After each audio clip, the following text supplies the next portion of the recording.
Welcome to the Louisiana Business and Industry Show. And now, your host, Tim Johnson.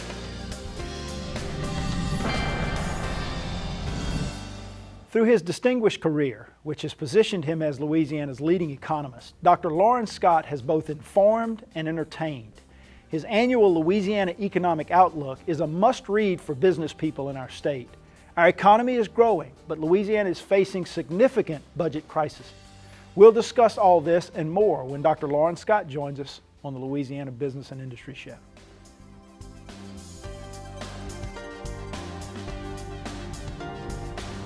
The Louisiana Business and Industry Show will be back right after this.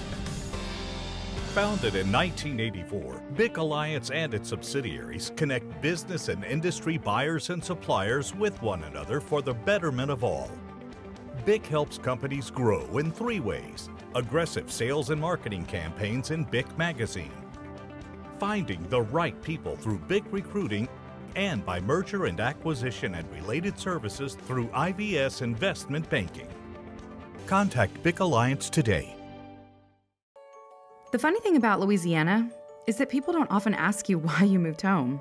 They just accept it as the most natural thing in the world. Because of course I would want to move back home and be near my tribe, be in this beautiful landscape. It just inspires me. Whether it's a golden marshland, an expanse of sugarcane fields, a sunset through a cypress swamp, the outdoors here really are like nowhere else. You can start your day off paddling at Lake Martin, finish it off with music at the Blue Moon. I came home for my dream job, but also because I believe in Louisiana and where it's going. We're building a world-class Central Park in Louisiana, planned by the members of this community. And I just bought my dream home, a sustainable house designed and built by the architecture students here at the university. My electricity bill was $30 last month. The life I thought I would have in Austin is actually happening right here in Louisiana. I'm E.B. Brooks. I have the job I want in the place I love. At Peak Performance Physical Therapy, we treat the athlete in everyone, from the soccer star to the soccer mom. If your doctor prescribes physical therapy, ask for Peak Performance by name, getting you back in the game of life. Consumers and property owners with a construction project can have a very successful result or a regretful experience that could have been avoided. Before beginning any construction project in Louisiana, verify licensure of the contractor and check references. Scammers may claim to be licensed or bonded, but you should ask for a copy of the license. For additional information, contact the Louisiana State Licensing Board for Contractors or go to the website lslbc.louisiana.gov. Licensed and qualified contractors. It's the law. Welcome back to the Louisiana Business and Industry Show with Tim Johnson.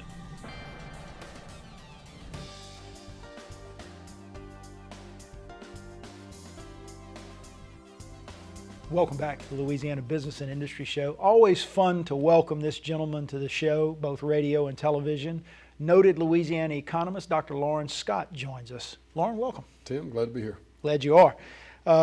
I think most people in the business community in Louisiana are very familiar with who you are, but tell us a little bit about your background, your work at LSU, and the work you've done since you've left LSU.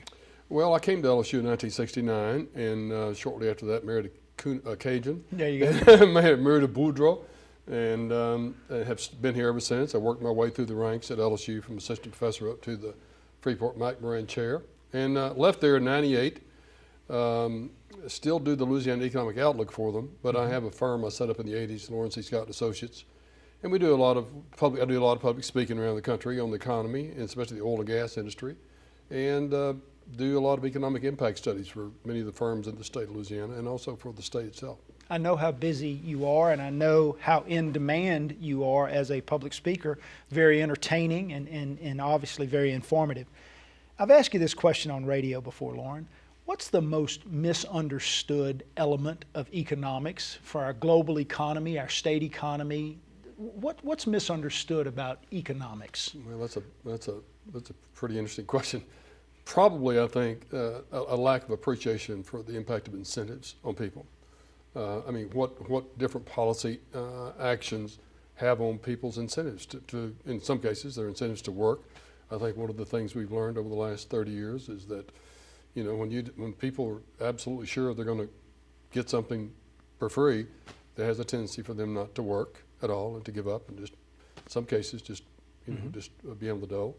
So I think one of the, you know, in all kinds of things like the healthcare change that we've been through in the last few years, I don't think we carefully thought through, or I don't think they carefully thought through the impact of the incentives that they're putting on businesses to move people from full-time to part-time work.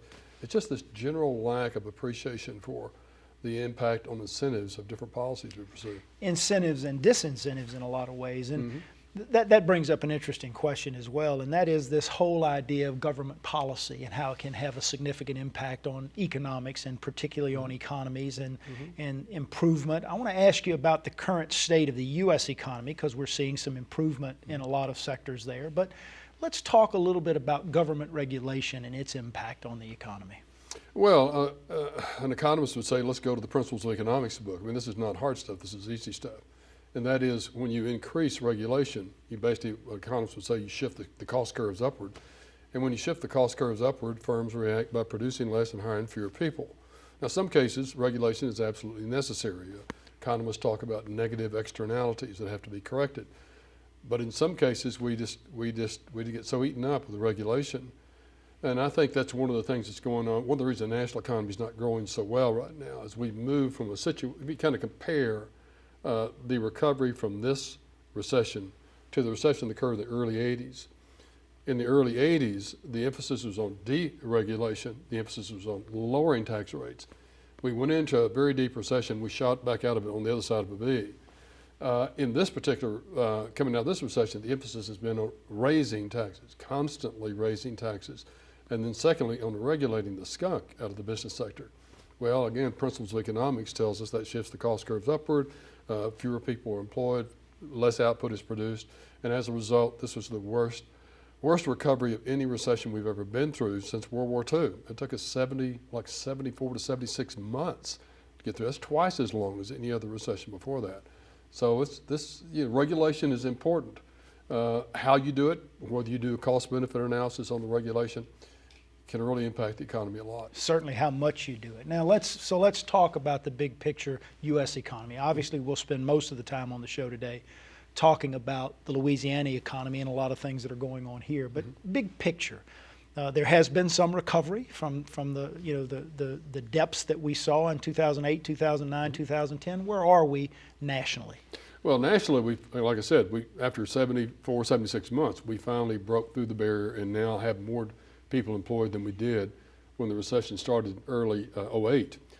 So that's the good news. I mean, the bad news is, I mean, the things we talked about before, raising taxes, all the emphasis on more and more taxes and all the emphasis on more and more regulation has had an impact on the growth rate.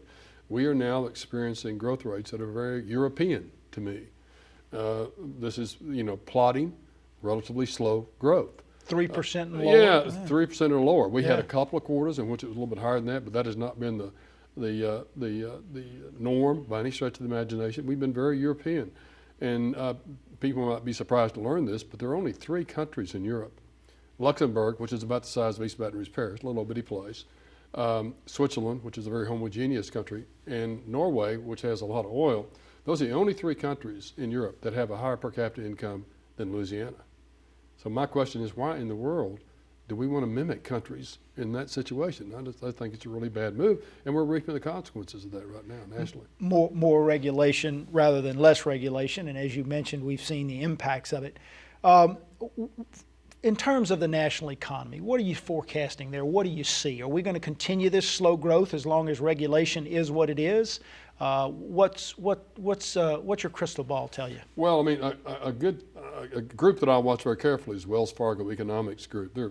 If people are watching and want to get a free forecast of the national economy, and I think a very good one, www.wellsfargo.com. You can go there and get the economics department and see their forecast. They've done a very good job of forecasting the nature of this recovery as we come out of the recession. And they're basically saying 2.5%. 2.5%. So they're not, nobody's forecasting inflation's going to get out of control or interest rates going to really jack up, but they are forecasting continued plodding growth. They don't have a recession on the horizon. That's good news. But the bad news is it's European, and I don't think that's what we're used to. And when you say European and economics, not necessarily you want to be. We'll take a break. We'll come back. I want to jump into Louisiana's economic outlook. You Sure. produce this report annually. I want to talk a little bit about the methodology around that and then what the report is telling you for 2015 and beyond. Okay. We're visiting with Dr. Loren Scott, and you're watching the Louisiana Business and Industry Show on Cox 4.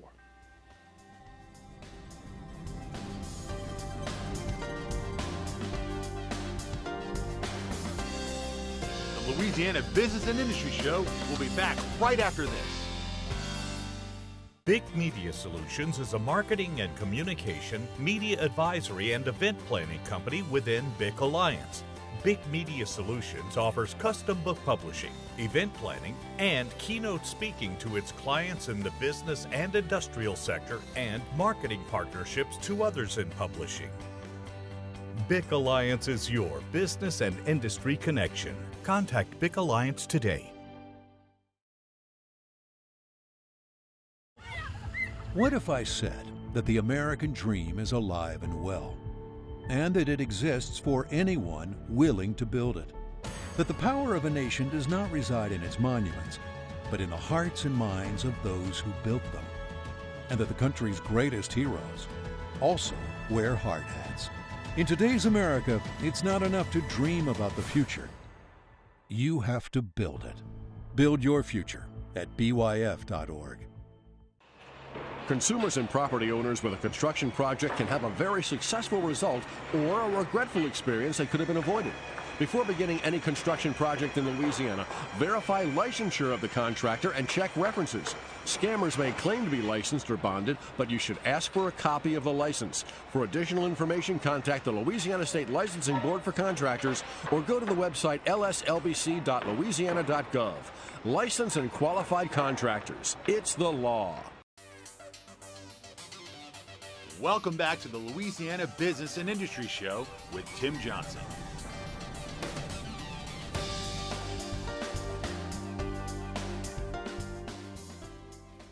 Welcome back to the Louisiana Business and Industry Show. Good conversation with Dr. Loren Scott, noted Louisiana economist. Loren, every year you produce, and have for some years now, what's called the Louisiana Economic Outlook. A very important document that a lot of business people in our state look forward to receiving or getting the information on each year. Tell us a little bit about the process that you go through to develop it, and then let's jump into what it looks like for 2015. Well, I mean, the main thing we do is we're not sitting in the ivory tower just looking at data. We do look at data. It's very data-driven if you look at the report. But there's two other major things we do.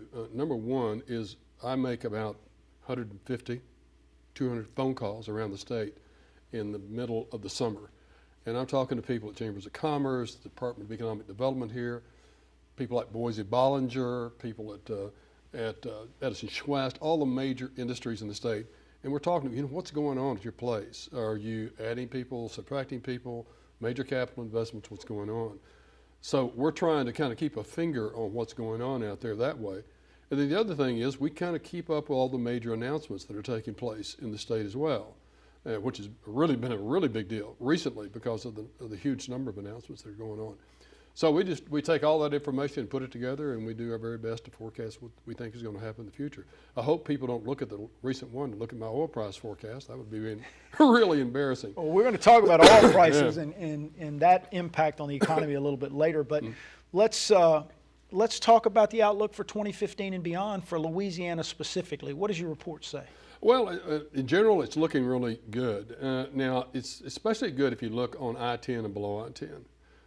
Especially the Baton Rouge and Lake Charles areas are just going crazy right now. This is where you're seeing these huge announcements of major chemical firms going in, expanding in this area.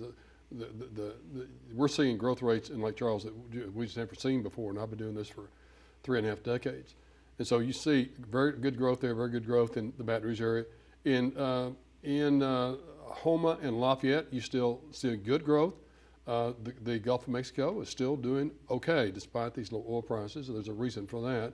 So we see Lafayette and Houma doing well. New Orleans just doing okay. There's a number of good announcements there, but not anything like you see in the Baton Rouge and Lake Charles areas. If you go above I-10, it gets a little bit more dicey. Middle part of the state, Alexandria, just kind of okay.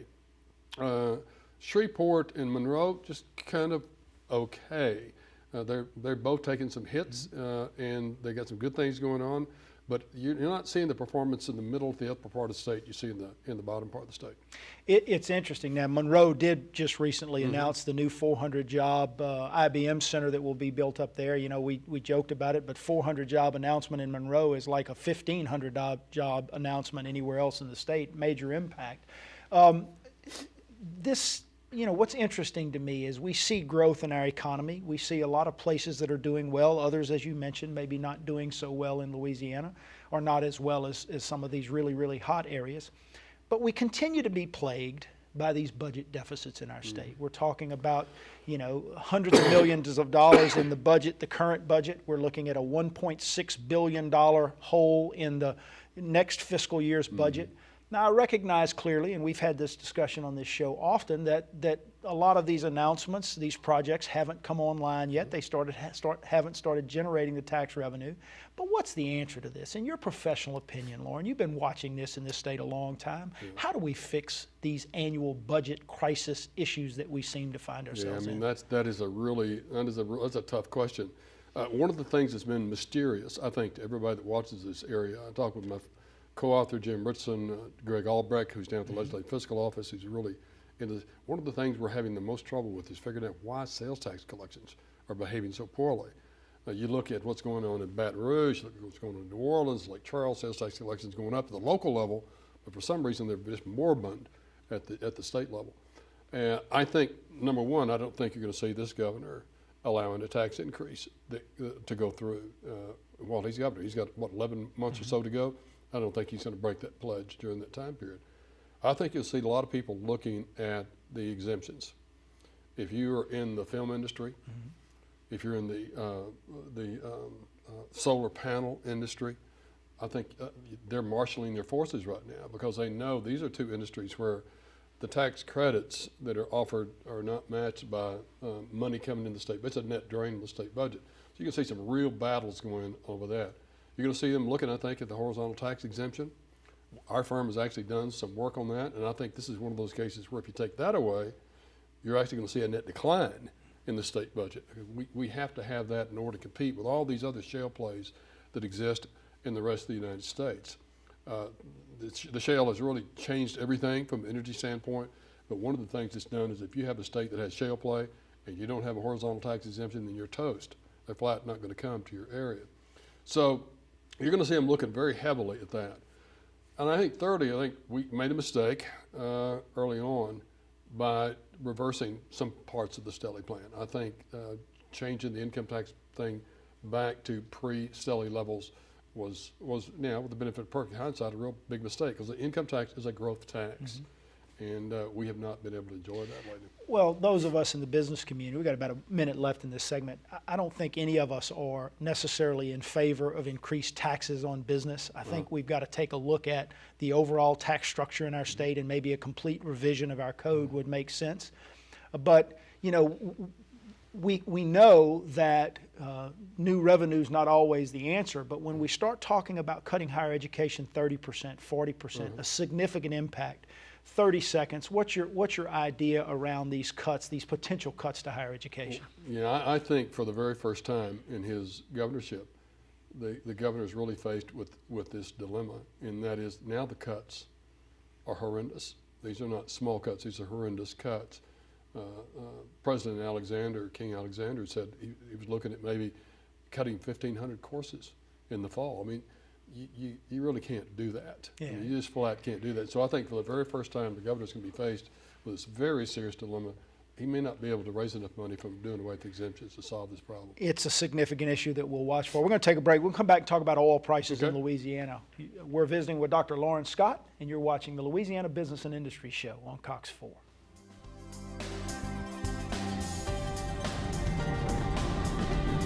The Louisiana Business and Industry Show will be back right after this.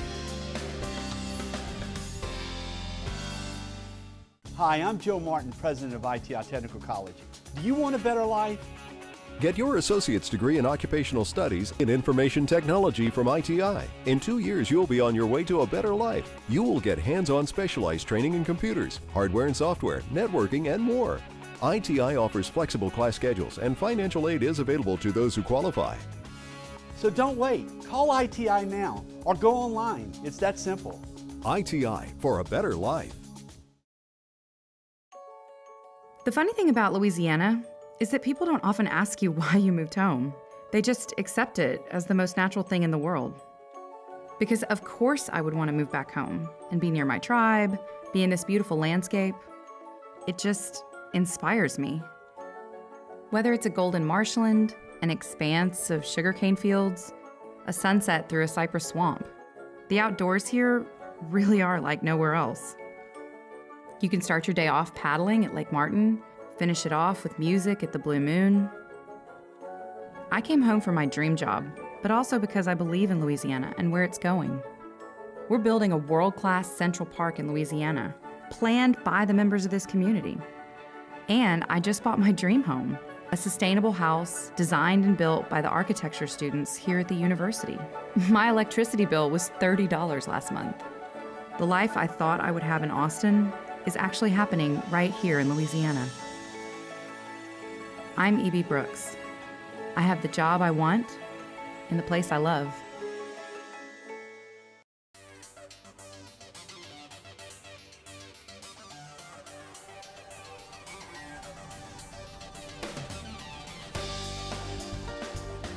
Welcome back to the Louisiana Business and Industry Show, visiting with Dr. Loren Scott, noted Louisiana economist. Crude oil prices, obviously huge impact on the state's budget, huge impact on the workforce in Louisiana. We've seen a significant drop. Don Briggs, the Louisiana Oil and Gas Association, was on the show last week. We talked about a lot of that. Give us a little economic insight into why oil prices are dropping like they are globally, and then let's talk a little bit specifically about the impacts in Louisiana. Okay, well, number one, anytime I see the price, and I've been watching this industry for 4 decades, anytime I see the price of oil drop fast, like it did this time, very sharply, then I always look to the Saudis. Saudis have something to do with this. They had something to do with it in the early 80s. I think they have something to do with it now, because what happened was you had all this shale oil coming on from the U.S. plays, which caused our output to increase 70% between 2008 and 2014. Just a remarkable thing. And as a result of that, our imports in the United States dropped from 66% of our consumption to only 44% of our consumption. And then in this past summer, that's kind of an important date, this past summer, all this oil from the Bakken play in North Dakota started showing up on the coast. And it was sweet oil, sweet crude, not heavy crude, which our refiners are used to. And they said, what are we going to do with this stuff? The price of that sweet crude started dropping below the world price. So they went to the Department of Commerce and said, look, let me ask you a question. It's illegal to export crude oil, but it's not illegal to export crude oil products. So suppose we built this little unit out in the field and we're going to skim off just a little bit of volatile natural gases off of the barrel of oil. Is that a refined product? The Department of Commerce said, well, yeah. Well, put yourself in the position of the Saudis. First of all, they lost a big chunk of the U.S. market. And then they said, let me get this straight. Now you're going to start eating into our international market? I don't believe so. So what they do is they drop the price of oil. And what they do when they drop the price of oil, you take a play like the Bakken play. You think of the square, this is the Bakken play. The middle part's real rich, get a lot of oil out real fast. The edges, it's not that case. It's a lot deeper, and the wells are not as productive. Costs a lot more. What they're doing is they're killing off the edges in all these shale plays. And when they do that, U.S. oil production is going to decline, and they're not going to be the threat in the international market. Matter of fact, we're probably going to start seeing them get back into the U.S. market. So I think that's what's going on here. I think they're trying to shut down that stuff. And if you think that's the case, then what you expect is that the price of oil is not going to stay down very long, because there are 12 member nations of the OPEC cartel. The Saudis are doing fine. The other 11 member nations are getting killed right now. Their economies, much like Louisiana's economy, is based on that price of oil, and they need the revenue. They do, but they're way worse than us. I mean, they're totally undiversified. Okay, so when the price of oil drops in half and they're producing the same amount of oil, I mean, their budget goes to the pit. So they're out there raising their hands, saying, well, let's have a meeting. Yeah. Okay, And so they're going to be continuing to do that, and that's going to put pressure on the Saudis to let that price go up. Every $1 drop in the price of a barrel of crude oil costs the state of Louisiana about $12 million. Right. So that's a significant impact when you see it drop $50, $60 a barrel over the course of the last few months. We've seen it inch up a little bit over the course of the last few days. You mentioned this long-term prospects for the price of oil. What do you see there? Well, I think what you're going to see is the Saudis going to let the price go up. And they're going to start letting it drift up because their other member nations want the price to go up. They're getting killed in their home markets. And what they're going to do is they're going to watch what happens to the drillers and the people who loan them money in this country. And if they let the price go up to 75 and those people go right back out on the edges again, start operating again, the Saudis, I think, are going to say, you apparently didn't get the message. Drop the price again. And then the lenders of money and the people who are drilling and say, well, shoot, I don't guess we're going to get to drill in that area. Might be a long time, though, before we see crude oil prices back at $100 a barrel. Would you agree with that? Well, number one, this is the most difficult thing in the economy, second most difficult thing in the economy to forecast are oil prices. So I think it's going to go up. Exactly how high, my guess is somewhere in the 80s. I think right now the futures market is saying 67 or something like that by the end of 2016. But it's just so volatile and so variable, it's a really tough to forecast. We've got about a minute left. What do you think the situation, the oil price, crude oil price, what impact is that going to have on a lot of the announcements that we've seen in Louisiana? About a minute left. Oh, that's going to be hard then. There's three different, mainly these announcements, $120 billion an announcement, an incredible number. There's three different groups. One is the LNG export terminals, okay? We have two of them up. Going vertical. We have four other that are not. They're waiting. Okay? And what you're going to find is that when the price of oil drops to 60, suddenly our LNG is just about competitive with LNG that's oil price based coming out of Qatar. When the price of oil drops below 60, which is where it is, we're no longer competitive with them. We don't have a competitive advantage. And so it's starting to make those people take the foot off the accelerator and tap it on the brake a little bit. Say, well, let's wait a little bit. Then you have the Sasol plant. Okay, and the Sasol plant is based on that big gap between oil and natural gas prices. That gap has been closing, so they're putting their foot in the brake. Are you going to see that more and more? Petrochemical guys seem to be okay as long as natural gas prices stay low. But we've run out of time. I want to have you back sometime soon because the stuff you're talking about is so critically important. Dr. Loren Scott, thank you. My pleasure. Appreciate your time. Pleasure. Thank you very much. That's a wrap, guys. Thanks for joining us. Join us again next week at this very same time for another edition of the Louisiana Business and Industry Show on Fox.